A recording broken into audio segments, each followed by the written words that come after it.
Doctor صاحبہ، آج دفتر خارجہ کی ترجمان نے یہ کہا ہے کہ افغانستان میں امریکہ کا چھوڑا ہوا اسلحہ دہشت گردوں کے ہاتھ لگ گیا ہے،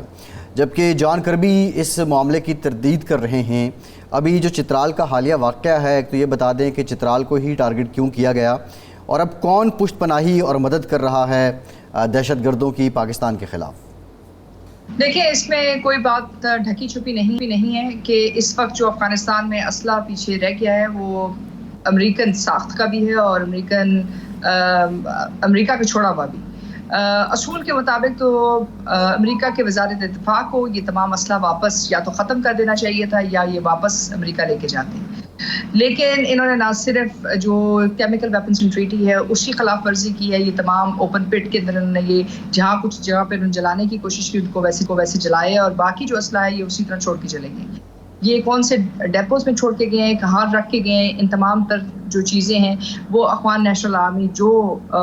طالبان کے آنے کے بعد ایک طرح سے آپ کہہ سکتے ہیں منتشر ہو گئی تھی، ان کی رسائی تک بھی موجود ہے۔ تو اس لیے اس وقت جتنے بھی حملے ہو رہے ہیں وہ ملٹری کانٹریکٹرز کے ذریعے ہو رہے ہیں، وہ دہشت گردوں کے ذریعے ہو رہے ہیں، اور اس پہ بھی کوئی بات چھپی ہوئی نہیں ہے کہ کوئی بھی دہشت گردی کا واقعہ بغیر پیسوں کے نہیں ہوتا۔ یہ تمام تر جو معاشی اور مالی امداد جو کی جا رہی ہے وہ ہندوستان پاکستان کے خلاف کام کر رہا ہے۔ دوسری بات یہ ہے کہ آپ نے کہا کہ چترال میں کیوں، دیکھیں جیسے کہ آپ جانتے ہیں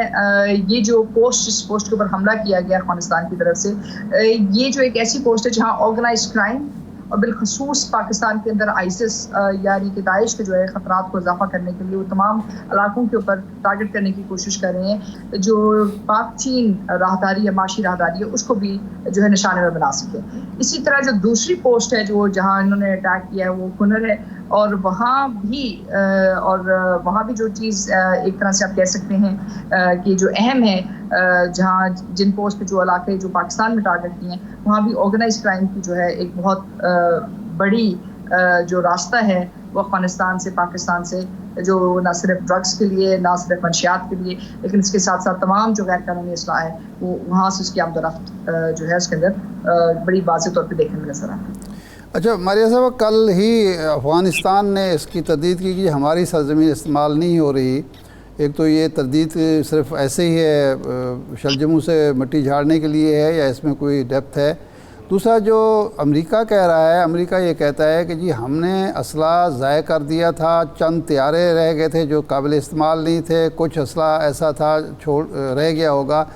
افغان نیشنل آرمی کو بھی ہم ایسا اسلحہ نہیں دے کر آئے تھے جو ان وارداتوں میں استعمال ہو رہا ہے۔ تو یہ کہاں تک صداقت ہے؟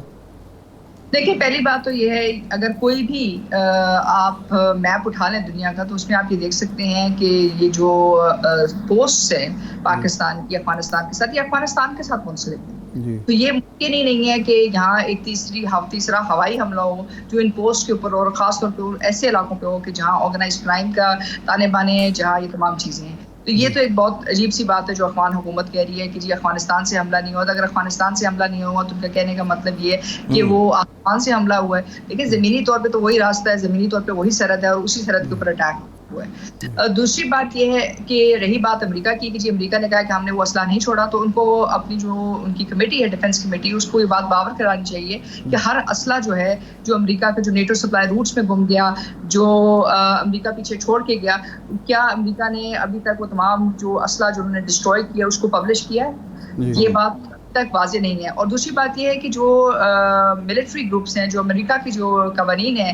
جو امریکہ جس کا پابند ہے امریکن ڈپارٹمنٹ آف ڈیفنس، اس کے مطابق ان کو اپنا تمام تر اسلحہ ضائع کرنا ہوتا ہے یا واپس لے کے جانا ہے۔ تو یہ چیزیں واضح نہیں ہیں اور نہ ہی وہ تمام اسلحے کا جواب دے سکتے۔ جی اچھا، یہ فرمائیں کہ یہ جو ٹارگٹ ہے یہ ہم ہیں صرف، یا یہ چونکہ وہی واخان کی پٹی ہے تو چین اور پاکستان کے تعلقات خراب کرنے کی یا چین کو ڈسٹرب کرنے کی بھی یہ کوشش ہو سکتی ہے، اور صرف چین ہے یا کوئی اور بھی اس کے پیچھے ہو سکتا ہے؟ دیکھیں، اس کے پیچھے امریکہ کے جو بڑے عزائم ہیں اس خطے کے لحاظ سے اور ہندوستان کے جو بڑے عزائم ہیں، اور اب جیسے کہ آپ جانتے ہیں کہ امریکہ اور ہندوستان کے مابین بیکا کمکاسا اور اس کے علاوہ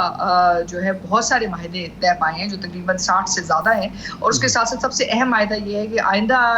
ہندوستان اور امریکہ کی جو ہوم لینڈ سیکیورٹی ہے اور CIA اور امریکہ کی جو انٹیلیجنس ایجنسی کا اشتراک ہے ہندوستانی انٹیلیجنس ایجنسیز کے ساتھ، وہ تقریباً ایسے ہی ہوگا جیسے کہ ایک گھٹ جوڑ کے طور پر آپ کہہ سکتے ہیں انٹر آپریٹیبل ہوگا۔ ٹھیک تو صحیح. اس میں صرف چین نہیں بلکہ اس میں جو آئیزس کی بنیاد وہ رکھنا چاہتے ہیں، اس سے وہ خطے کو بھی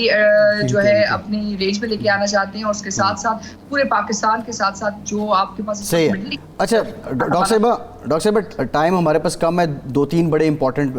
کویسچنز ہیں، بریفلی آپ اس پہ کمنٹ کر دیں. ایک تو جو بائیڈن دلی میں آ رہے ہیں، روسی صدر بھی نہیں آ رہے، چینی صدر بھی نہیں آ رہے، یہ محض اتفاق ہے یا اس میں کوئی واضح پیغام ہے؟ دیکھیں واضح پیغام ہے، کیونکہ یہ ممکن نہیں ہے کہ ایک طرف آپ اپنی نیشنل سیکیورٹی پیپر میں یا جو امریکہ کا جو نیشنل ڈیفنس آتھرائزیشن ایکٹ ہے اس میں آپ یہ بات واضح طور پہ لکھیں کہ ہم روس کو اپنے لیے بہت بڑا ایک قومی خطرہ سمجھتے ہیں، اور دوسری طرف ہندوستان کو ایک بہت بڑا اسٹریٹجک پارٹنر سمجھتے ہیں. اس کے ساتھ ساتھ یہ بھی کہیں کہ ہم چین کو بھی بہت بڑا خطرہ سمجھتے ہیں. پھر آپ یہ بھی کہیں کہ ہم پاکستان کو بھی اس نقطہ نظر میں ایک واضح یا مثبت رول ادا کرتے ہوئے نہیں دیکھتے. تو یہ ممکن نہیں ہے کہ یہ تمام تر چیزیں کہنے کے بعد آپ یہ بھی تصور رکھیں کہ جو برکس ہے یا جو G20 ہے اس کے اندر ان کو وہی کامیابیاں حاصل ہوئے گی جہاں آپ ایک دوسرا اقتصادی محاذ چین کے خلاف، روس کے خلاف اور تمام علاقائی طاقتوں کے خلاف بنانے جا رہے ہیں. صحیح ہے. تو انڈیا برکس میں اور G20 میں توازن قائم رکھ سکے گا؟ میرے نہیں خیال سے یہ ممکن ہوگا، کیونکہ ظاہر ہے برکس کے اندر ان کو اس بات کا فیصلہ کرنا پڑے گا کہ اقتصادی طور پہ وہ کہاں جانا چاہتے ہیں، ان کا اقتصادی مستقبل کیا ہے. ابھی تک تو جو چیز سامنے دیکھنے میں نظر آئی ہے کہ جو اقتصادی راہداری ہندوستان نے امریکہ کو، جاپان کو اور کواد کے ممبرس کو دی ہے، اس کے بدلے میں ہندوستان کو جو ہے بین الاقوامی سطح کے اوپر بہت نمایاں جو ہے ایک رول بھی دیا جا رہا ہے. اس کے ساتھ ساتھ آنے والے وقت میں وہ ہندوستان کے ایک بہت بڑی میریٹائم پریزنس دیکھنا چاہتے ہیں. اب ایسی صورتحال میں جہاں وہ چین کے مقابل ہندوستان کو کھڑا کریں، یہ کیسے ممکن ہو سکتا ہے کہ وہ چین کے اقتصادی پارٹنر اس لحاظ سے بنے. ہاں یہ بات درست ہے کہ چین اور امریکہ اور ہندوستان ایک دوسرے کے اقتصادی پارٹنرز ہیں، کیونکہ اس وقت دنیا میں ایک اور ڈاکٹر صاحب ایک اور بڑا امپورٹنٹ پہلو ہے. جان کربی نے یہ بھی کہا کہ امریکہ کی کشمیر پالیسی نہیں بدلی اور جو بائیڈن کشمیر کے معاملے پہ بھارتی رہنماؤں سے بات کریں گے. یہ بیان ایسے وقت میں سامنے آ رہا ہے، اس پہ کتنا یقین کرنا چاہیے پاکستان کو اور کشمیریوں کو؟ اس پہ کوئی یقین نہیں کرنا چاہیے. دیکھیں اس یقین کا کیا مطلب، جب 5 اگست 2019 کو ہم نے ایک پوری تحریک چلائی جس میں ہم نے مسئلہ کشمیر کو واپس دنیا کے سامنے اجاگر کیا، اسی نقطہ نظر سے جس نقطہ نظر سے 1947 میں یہ وعدہ کیا گیا تھا پاکستان کے ساتھ اور برصغیر کے مسلمانوں کے ساتھ کہ جو تقسیم ہند ہے جو نامکمل ہے اس کو مکمل کیا جائے گا اور کشمیریوں کو ان کا حق خود ارادیت دیا جائے گا. اور اس کے تحت آرٹیکل 1 کے تحت تمام یونائٹڈ نیشنز کی جو ملک ہیں وہ اس بات کے پابند ہیں کہ سیاسی عسکری طور کے اوپر کشمیر کی مدد کریں. انہوں نے 5 اگست 2019 کو تو اس پہ کوئی یقین نہیں کرنا چاہیے. دیکھیں اس یقین کا کیا مطلب، جب 5 اگست 2019 کو ہم نے ایک پوری تحریک چلائی جس میں ہم نے مسئلہ کشمیر کو واپس دنیا کے سامنے اجاگر کیا، اسی نقطہ نظر سے جس نقطہ نظر سے 1947 میں یہ وعدہ کیا گیا تھا پاکستان کے ساتھ اور برصغیر کے مسلمانوں کے ساتھ کہ جو تقسیم ہند ہے جو نامکمل ہے اس کو مکمل کیا جائے گا اور کشمیریوں کو ان کا حق خود ارادیت دیا جائے گا. اور اس کے تحت آرٹیکل 1 کے تحت تمام یونائٹڈ نیشنز کی جو ملک ہیں وہ اس بات کے پابند ہیں کہ سیاسی عسکری طور کے اوپر کشمیر کی مدد کریں. انہوں نے 5 اگست 2019 کو تو